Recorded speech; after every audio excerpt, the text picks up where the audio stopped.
So Sonic 3 came out. As you know, I don't really review films, especially the new ones, the ones that comes out. I mostly just talk about films that already were in the past. That's the thing. This year, I mostly just watched old films. Well, not like old films, but like films that like didn't come out either this year or last year. I saw Knives Out for the first time. I saw Blade Runner. I saw there was like several films who I decided to watch because I heard they were good, and yeah, I decided to watch them. But that's not the point. The point is, I watched Sonic 3 yesterday, and it's still on my mind. Like I still can't get what's the name of that one song? Live and Learn. I can't get that. I can't get that song. It's stuck on my head. I can't get it out. Yeah, but I liked the movie. I thought it was really good.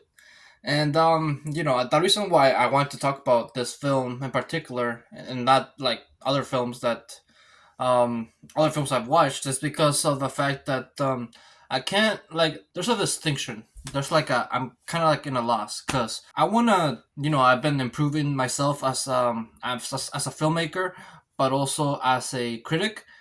Sometimes whenever I look at films nowadays, I kind of just try to analyze the writing, see why it's good. Also, analyze the acting, analyze just subtle aspects of the film, right? And so, that leads to me being more critical, right? Me being more taking note of parts of the film that don't go as well. And this was not the case when it comes to this film. That's the thing, because I've been like a Sonic fan since forever, pretty much since I was a little kid.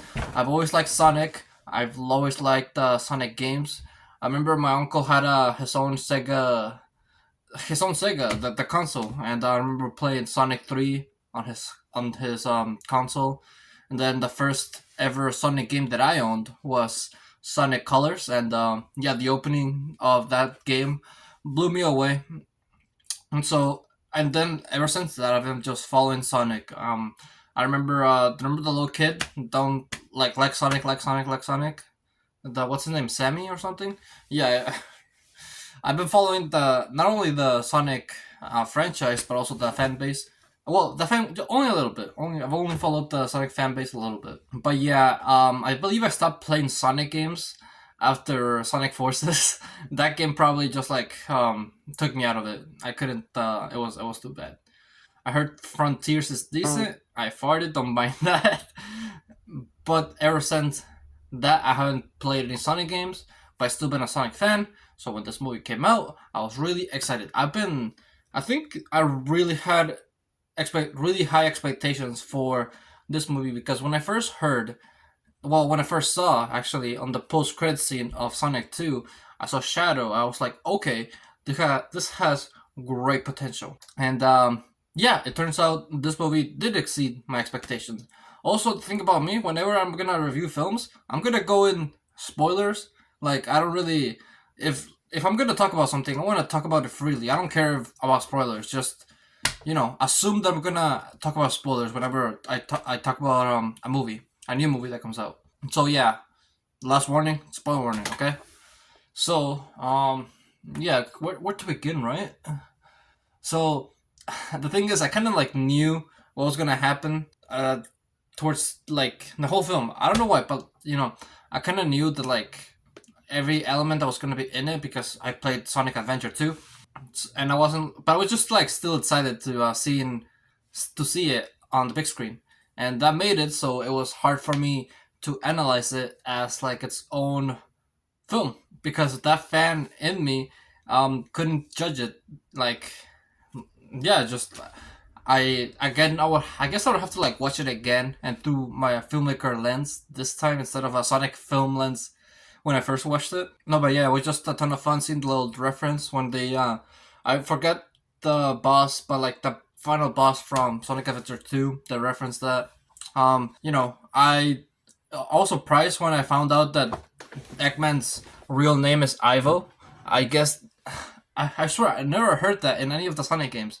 Okay, maybe I'm just like crazy. I didn't play Sonic 06. Maybe it said it there. No, but yeah, it's just it expands the lore, and I figured that because the previous Sonic movie it was like high stakes because the first movie was like small robot the final climax was just like a small robot plane using Sonic's energy with his quill.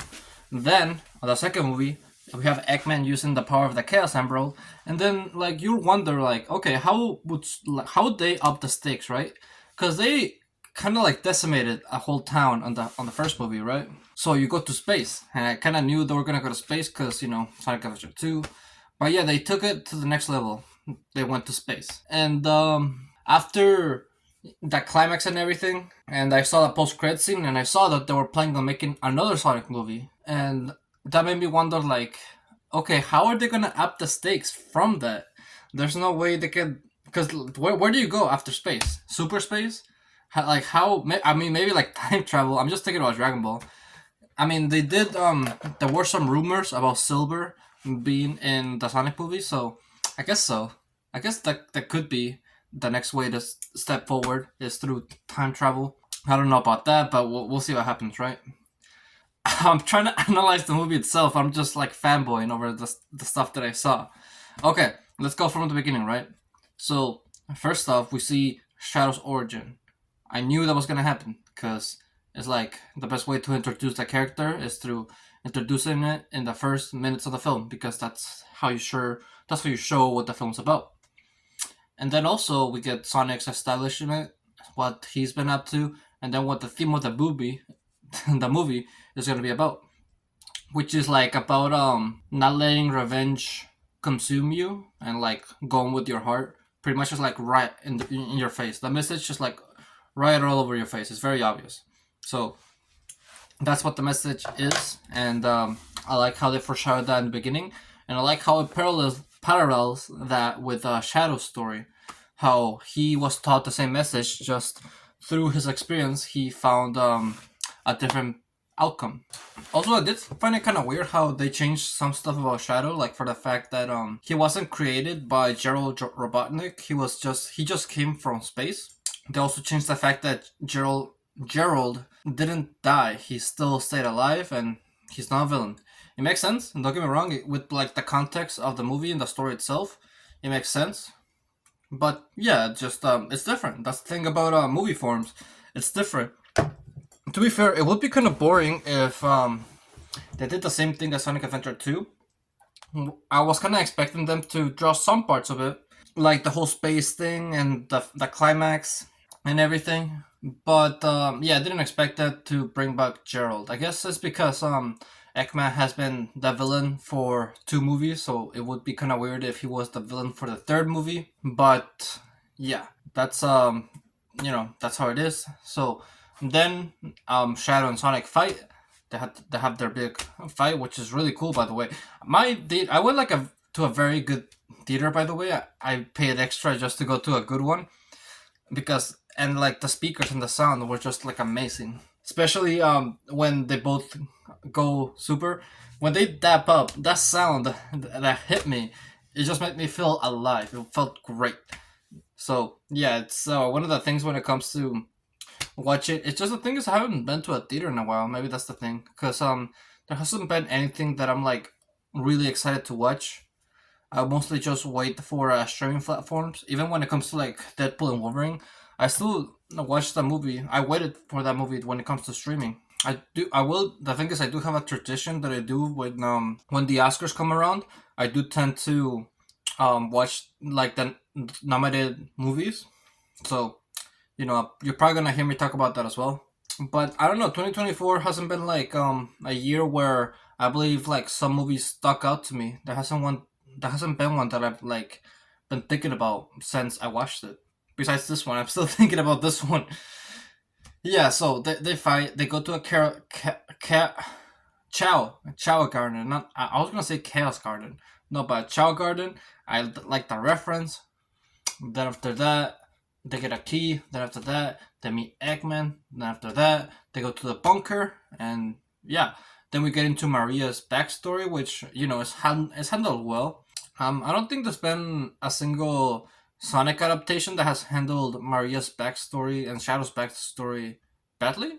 At least I don't know. I haven't consumed enough Sonic content. Maybe I guess one part that it did lose me in was the whole heist section. I don't know. I feel like well, the thing is, I was still entertained. Also, Jane from Breaking Bad's here. I completely forgot about that. Yeah, she plays like a major role, like a secondary villain, I guess. I do like again how Shadow's story and Sonic's story are intertwined. How the main motivator for Shadow is vengeance, and through the story, Sonic also is taken over by this vengeance, but since he has friends and people around him and a good heart, he chooses to make the right option, choice, the right choice, which is not to kill Shadow, pretty much. And then they both work together, stop Gerald, and also they're building like a super weapon. Well, they did that. It's already built, but like they got a super weapon that was gonna destroy the Earth, all of the Earth, including them on the weapon itself. It's wild. It's like very wacky, but overall it's just really good, solid.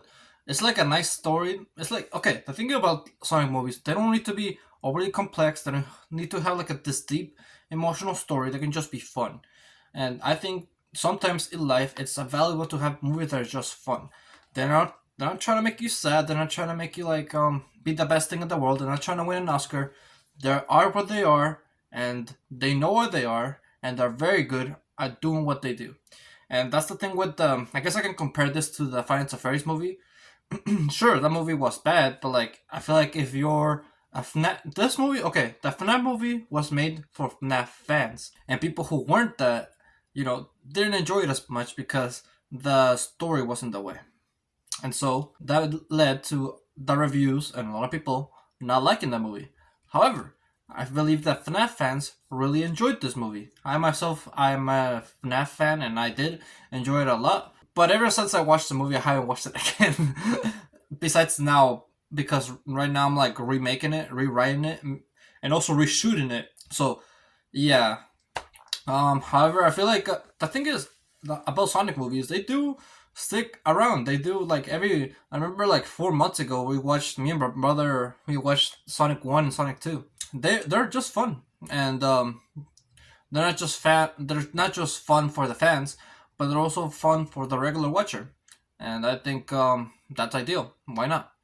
When I mean fun, I mean like movies like what's like Fast and Furious movies or like I don't know what's like a fun animated movie. I can't think of one. I don't know. I feel like maybe like a Toy Story or something. Just movies who that are just not that deep and are overall just fun. That's what I'm trying to get. I know I'm repeating myself, but I want to give an example, but I can't think of one. Oh well. I will say though, the climax has great animation. I was geeking out at the climax. Me and my brother were pointing at the screen, just like doing the pog face. Yeah. Besides that, there's nothing too much to say about the Sonic movie. It was what it was, and it's gonna be one that I'm gonna be excited to watch again. I mean, I'm already just like looking through Instagram, just trying to find like clips of it, some leaked clips, because I just want to see the parts that I really like. It's I don't know. Since I'm a Sonic fan, I'm getting unbiased, but I have to learn sometimes that I have to put my bias aside and become a film critic when I do watch it a second time. Or maybe I won't. Maybe I just won't be. I'll just enjoy it again, and I'll decide to not be a critic that day. Depends on my mood, right? So with that, thank you for watching this video. If you liked it, make sure to leave a like. Subscribe if you're new or like my channel, and always remember to live your life like there's no tomorrow.